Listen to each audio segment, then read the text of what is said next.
Hello everyone, Dr. Fink here. Today we'll talk about why so many anabolic steroids have been discontinued, disappeared those last decades. Quick disclaimer, this is not medical advice, this is entertainment only.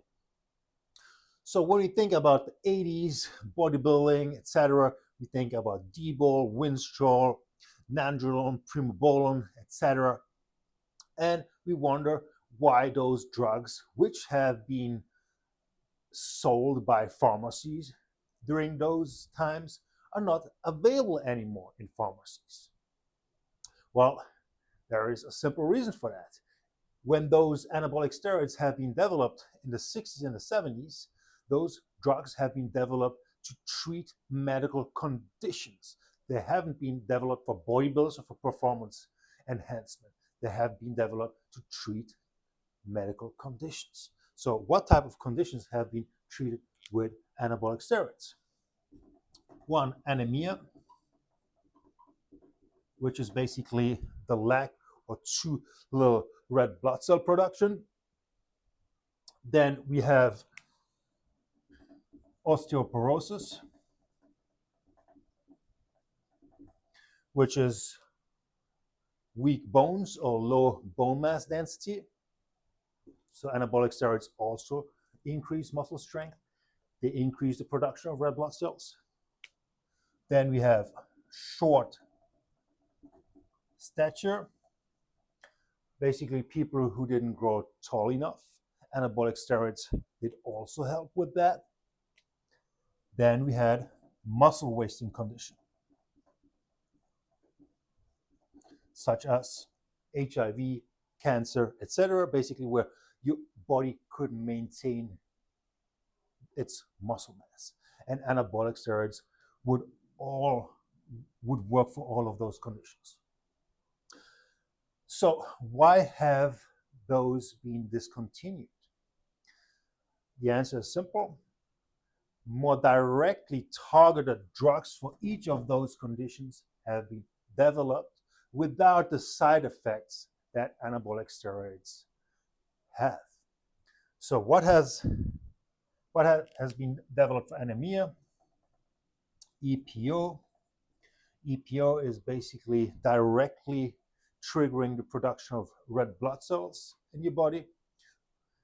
Osteoporosis, we have bisphosphonates,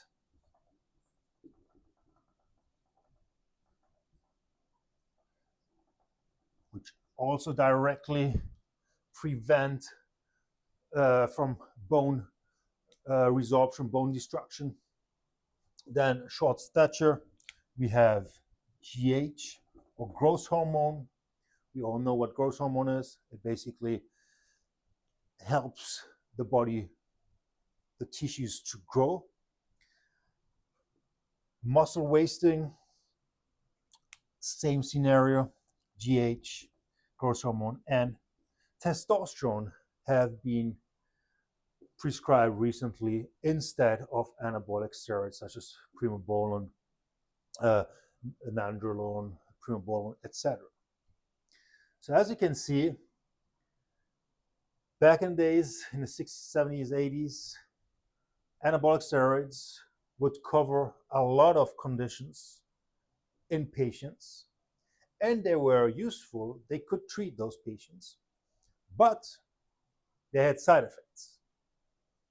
Okay, androgenic drugs, virilization, lipid profiles, liver values, etc.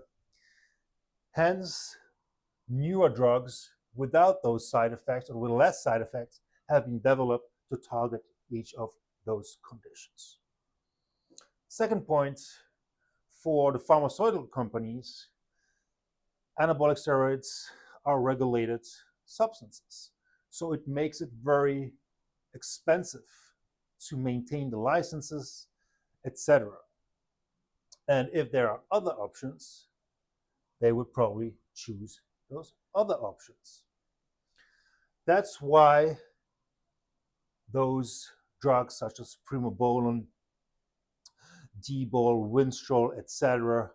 have been mainly discontinued during the last decades. Please let me know what you think. If you have any comments, please write that down below. See you next time.